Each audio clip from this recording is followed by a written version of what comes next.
3 2 1। आज का ये सेशन लोकतंत्र के नाम, जो शब्द सिर्फ मेरे पीछे लिखे हैं, हो सकता है ये वास्तविकता हो या नहीं। अब ये वास्तविकता क्यों नहीं है? देखिए, हम लोगों ने कुछ व्यक्तियों को चुना था ताकि वो भारत के शीर्ष पे पहुंच जाएं। अब आपके मन में लगातार दो विचार आ सकते हैं कि केवल हम उन्हीं व्यक्तियों के बारे में क्यों चर्चा करते हैं, क्यों हम इनके अलावा कोई और का नाम नहीं लेते हैं। क्योंकि एसएससी में रिफॉर्म की मांग कर रहे हैं, तो उसके लिए ये व्यक्ति तो दावेदार नहीं हो सकता है कि इनकी वजह से एसएससी में कोई इशूज आया हो। ये तो शीर्ष लीडर हैं इनके। लेकिन होता क्या है, देखिए, हम लोग हर चीज़ में इन्हीं का नाम इसलिए लेके आते हैं क्योंकि चाहे अब रेलवे की तरफ से कुछ सुधार हुआ हो तो रेल मंत्री आगे सीधे कहेंगे नरेंद्र मोदी जी के नेतृत्व में हमने इतने अच्छे कार्य किए हैं। वित्त मंत्री जी आएंगे, रेलवे हमने वित्त में भी कुछ अच्छा हुआ, हमने प्रधानमंत्री नरेंद्र मोदी के नेतृत्व में ये कार्य किए हैं। ऑपरेशन सिंदूर हो तो आप किसी भी अपने पास के पेट्रोल पंप पे चले जाइएगा, कहीं और जगह चले जाइएगा, इन्हीं व्यक्ति की एक बहुत अच्छी सी स्माइल होगी, वहाँ देश के सैनिकों के नाम नहीं होगा। अगर इनकी जगह वहाँ पे किसी सोल्जर की फ़ोटो हो जाती तो ज़्यादा अच्छा लगता, पर उसका भी पूरा नेतृत्व जब इन्होंने लिया है तो एसएससी में होने वाले रिफॉर्म्स, एसएससी में आई गड़बड़ियों के लिए हम इन्हीं को दोषी क्यों ना ठहराएं? पहला क्वेश्चन। दूसरा पॉइंट, एसएससी की तरफ से क्या दिक्कत आ रही उस बारे में तो बाद में चर्चा होगी, पहले चर्चा इस बारे में होनी चाहिए कि हमारी बात कौन सुन रहा है। एक ये व्यक्ति हैं जिनका पूरा का पूरा खानदान, मतलब अगर आप ध्यान से देखेंगे तो लगभग 2 पीढ़ियां इनकी बीत गई जब इन्होंने पूरी तरह देश में सत्ता पक्ष पे रहे हैं। फिर भी बंदा इतना डाउन टू अर्थ आ जा रहा है कि एसएससी के बारे में चर्चा तो कर रहा है, वहीं एक इन व्यक्ति के बारे में चर्चा करिए। अब ये मत कहिए कि इनको ये पता नहीं चला अभी तक कि एसएससी की तरफ से कोई अनशन हो रहा, कोई प्रदर्शन हो रहा है, क्योंकि आज से एक दिन पहले ही जब हम इनके YouTube चैनल पे जाएंगे, इसको रिफॉर्म करेंगे।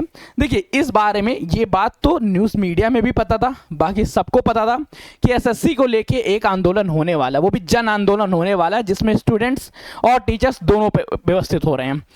एक दिन पहले इनके तरफ से कुछ वीडियोस डाली गई, हो सकता है ये अपनी वीडियोस की एक बार रिव्यू करते हो, कभी देखते हो।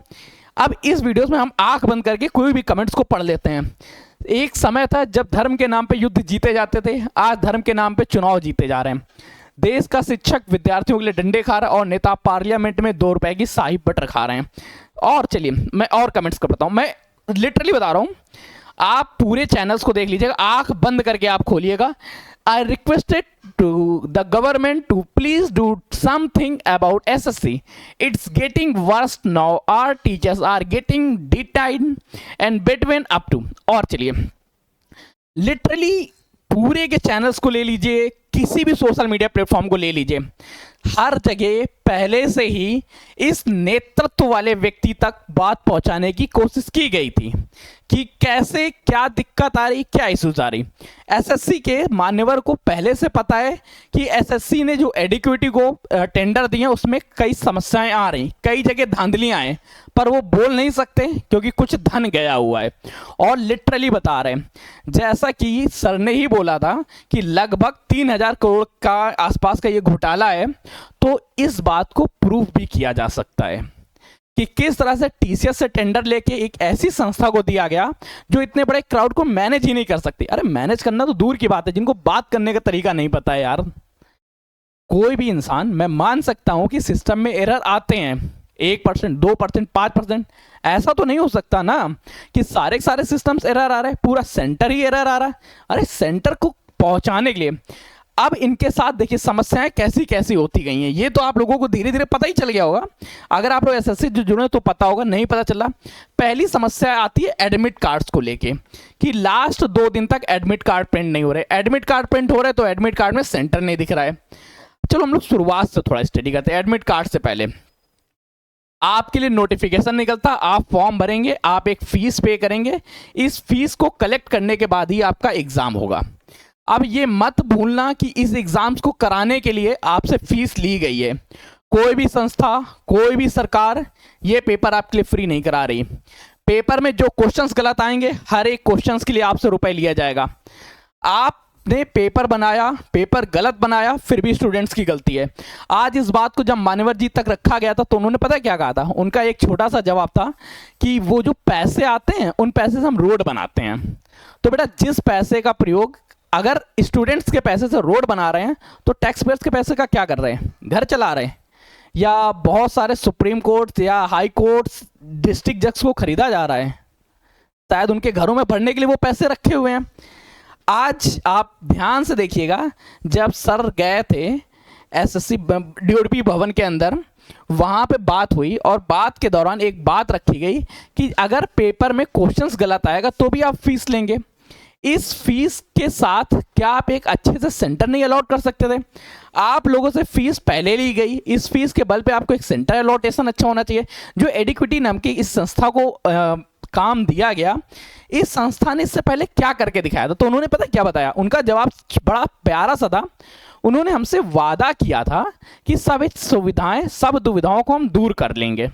आपका जीवन, आपका पूरा करियर सिर्फ किसी एक व्यक्ति के एक वादे पे टिका हुआ है। वास्तविकता क्या थी उन्हें नहीं मतलब था। जब एक संस्था वास्तविक तौर पे इस बात के लिए कैपेबल थी, वो पेपर करा रही थी, लगातार चल रहे थे पेपर, तो उससे निकाल के एक ऐसी संस्था को दे दिया गया जिसने वादा किया था। आज मैं वादा करता हूं कि आज के दिन अगर मैं प्रधानमंत्री कल के दिन बन गया तो मैं पूरी देश की सारी सुविधाएं सुधार दूंगा। जो पासपोर्ट रैंकिंग हमारी 77 उसको मैं 7 तक ले आऊंगा। सिर्फ ये वादा है, वास्तविकता में नहीं होने वाला है, क्योंकि वास्तविकता में होने के लिए इस पर बुढ़ चोर काम करना पड़ता है और लगातार काम करना होगा।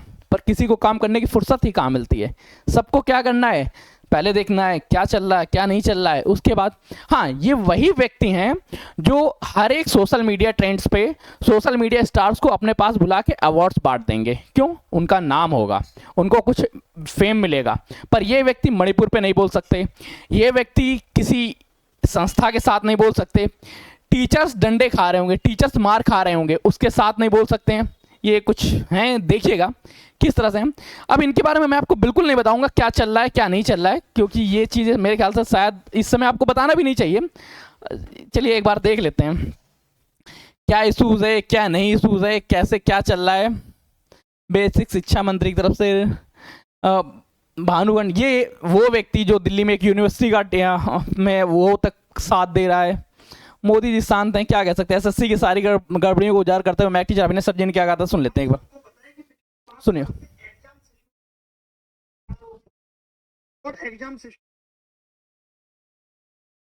इस वर्ग यूपीटी के सामने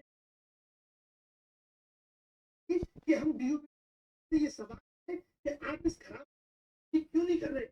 हर एंगल से युवा क्यों और इस चीज को करने के लिए पुलिस ने इस शिक्षक को या पीटा या चार्ज की। अभी तक तो आपको इन बारे में पता चल चुका होगा क्या चल रहा है क्या नहीं चल रहा देश में, क्योंकि शायद आप प्रधानमंत्री नहीं हैं। आप प्रधानमंत्री नहीं हैं, आप देश के किसी शीर्ष पद पे नहीं चयनित हैं, तो आपको वास्तविक तौर पे पता होगा कि क्या चल रहा है देश में, क्या रिफॉर्म चल रही है, किस चीज़ की ज़रूरत है। अगर आपको भी लगता है कि ऐसी चीज़ें हैं कि जो शीर्ष पद पे बैठ जाता है, वो कहते हैं ना कि जब दूर बैठ जाओ तो चीज़ें सुनाई नहीं देती, हो सकता है कि कान का थोड़ा कच्चा हो गया हो, कान से सुनाई ना दे रहा हो, तो चलिए एक छोटा सा आंदोलन करते हैं, पहुँचते हैं और कंप्लीट चर्चा करते हैं कि कैसे किस तरह से सही होनी चाहिए।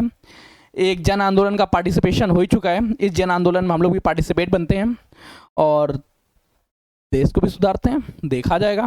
वादा वही, जैसे एक व्यक्ति ने फेक वादा किया है, अगर मैं प्रधानमंत्री बन गया तो देश को सुधार दूंगा, पासपोर्ट रैंकिंग 77 तक नहीं आने दूंगा, देश में गरीबों को समाप्त कर दूंगा। हाँ, गरीब समाप्त हो जाएंगे, क्यों? बुलडोजर चला देंगे यार, क्या टेंशन है हमें।